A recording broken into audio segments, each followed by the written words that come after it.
First things first, you need a deposit. Cool. We've got that part sorted, and that's a wrap. We've had do I say last week? Harry.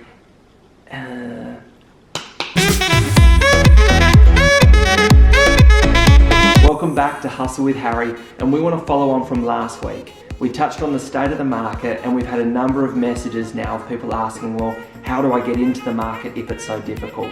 So we want to answer the question, how do you become a bulletproof? Oh, that was so good. But that's okay, that's fine. And we want to answer the question, how do I become a bulletproof buyer? In this marketplace, it's never been more difficult to buy, and we learnt that in the last episode. First things first, you're going to need a deposit. So we'll assume you've already done that and you're ready to try and find something. What I'd suggest, regardless of area, within reason, you want to attend as many open homes as possible. This will put you in a position to meet many agents who have access to lots of properties before they hit the market. The more open homes that you attend, the better your market knowledge, and the more you'll find out what you do and don't want. Now let's assume that you found the right property and you want to buy it.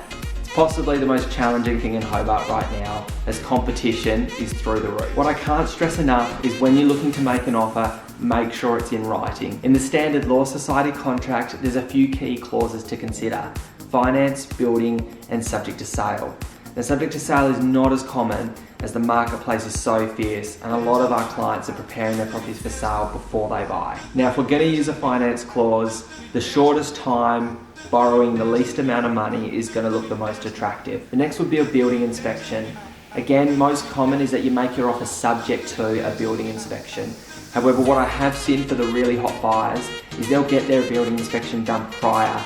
It is an investment and it is money that you will lose if you're not successful in the purchase, but it could put you in the box seat to secure the property in the first place. So it's something to consider, having a building inspector lined up to view any property that you like, so you're immediately able to make an offer there and then, not subject to a building inspection. A common question we get asked is about the defect limit. In April 2017, this year, it did change. It used to be any structural, electrical, plumbing or roofing defect. It's now changed to any defect, and it depends on your building inspector.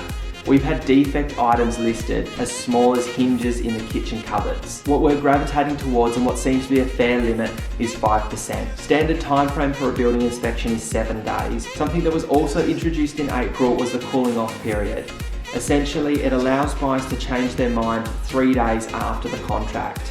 In this marketplace, I have not to this day seen a successful contract go through with a cooling off period in it. In the reality of this marketplace, when things are so fierce, 9 times out of 10 you're looking at competing offers. If you have 2 offers that don't have a cooling off period in them and one that does, you've got 2 people that are committed to buy the property and one that isn't sure. It's a clear decision at the end of the day which way the owner would lean. It is a standard clause though, so it is up to you to decide whether you're interested in the property or not.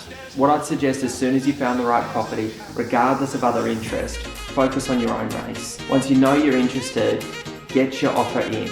Ultimately, it's going to fall on the owner to make the decision if they take an offer early or wait till the open home. Although even myself as an agent, I have a strategy that I follow. It's always the owner that makes the final decision. We've had it happen before though, more than once, where a good offer has come in well before the open home and the owner's taken a look and wants to take it. So you may as well give yourself the opportunity for them to accept something. If there's anything you take from this video, it's important to have a good team behind you. A good agent that's going to help you find the right property, a solicitor or conveyancer that's going to help you prepare the contract and get that side of things ready, a building inspector on hand when you need them, and a bank or broker to help you prepare the finances. If you've got a friend that's looking to buy a property, tag them in the comments down below. Thanks for watching.